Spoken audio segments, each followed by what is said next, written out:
আসসালামু আলাইকুম সবাইকে। ঈদের দিন শেষ হয়ে গেছে, তবুও বলছি ঈদ মোবারক।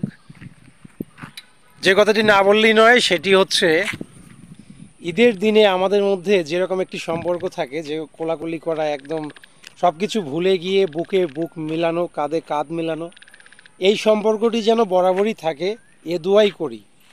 এবং এভাবেই আমাদের ধর্মের সবাই সবার সঙ্গে মেশা উচিত।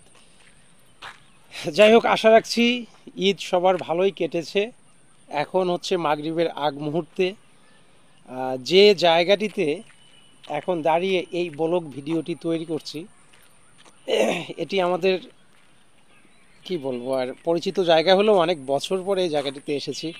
অনেকেই অনেক জায়গায় ঘুরতে গিয়েছে, কিন্তু আমি এই জায়গাতে আসলাম কারণ জায়গাটি খুবই ভালো লাগছে, খুবই ভালো লাগছে। মানে দেখুন, একদম কি বলবো যে কোলাহলমুক্ত একটি পরিবেশ, গ্রামের পরিবেশ, কোলাহলমুক্ত পরিবেশ, কোনো চিল্লাহাল্লা নেই, শব্দ নেই, সব কিছু মিলে পরিবেশটি একদম অসাধারণ।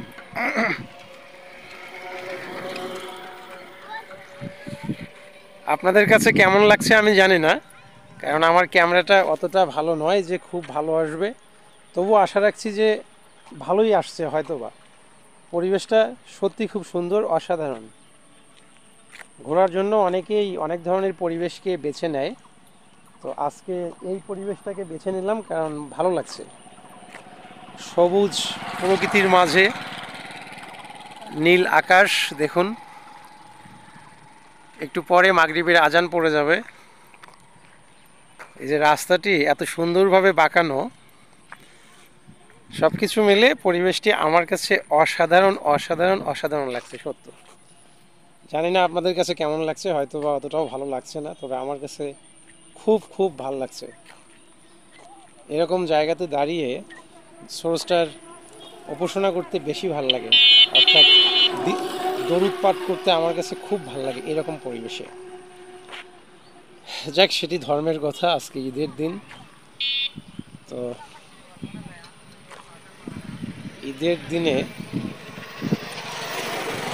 ঈদের দিনে অবশ্য ঈদের দিন সাধারণত কেউ ফ্রি হতে পারে না। ঈদের দিনে রমজান ঈদে যেরকম সকালবেলা থেকেই ফ্রি থাকা হয়, রমজান ঈদে, কোরবানির ঈদে কিন্তু তেমনটাই হয় না। মাঠের নামাজ শেষ করে, কোরবানি ঈদের মাঠের নামাজ তুলনামূলক রমজান ঈদের চেয়ে অনেকটা আগে, টাইমটা অনেক এগিয়ে দেওয়া থাকে।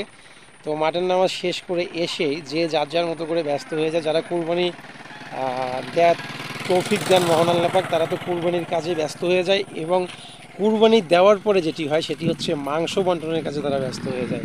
বিভিন্ন আত্মীয় স্বজনের বাড়িতে মাংস দিয়ে এই কাজগুলো শেষ করতে করতে দেখা যায় সন্ধ্যাকালীন সময় ফ্রি হয়ে যায়, অনেকে খাবার সময়ও ঠিকভাবে পায় না। তো সব কিছু মিলে এটাও একটি আনন্দ। আগামীকাল থেকে হয়তো বা যে যার মতো করে ঘুরবে। আর সবচেয়ে মজার ব্যাপার হচ্ছে, আমি যেখানে অবস্থান করছি আলহামদুলিল্লাহ অন্যান্য দিনের তুলনায় আজকে বৃষ্টি হয়নি। এটি খুবই ভালো, মহান আল্লাহ পাক বৃষ্টি না দেওয়াতে খুব ভালো হয়েছে, কারণ বৃষ্টি হলে সমস্যা হতো, কুরবানিতে বিশেষ করে সমস্যা হতো, কারণ কুরবানিতে তো একটু স্পেস লাগে। তো সেদিক থেকে আলহামদুলিল্লাহ বৃষ্টি হয়নি, খুব ভালো লেগেছে। যাই হোক, শুরুতে যে কথাটি বলেছিলাম সেই কথাটি বলেই আবারও শেষ করছি, সেটি হচ্ছে ঈদের দিনের মতো সম্পর্ক আমাদের প্রতিটি মানুষের মধ্যেই যেন থাকে, এই দোয়া করছি। মহান আল্লাহ পাক এরকম মন মানসিকতা সবার মধ্যে দিন। ভালো থাকবেন। আল্লাহ হাফিজ। আসসালামু আলাইকুম।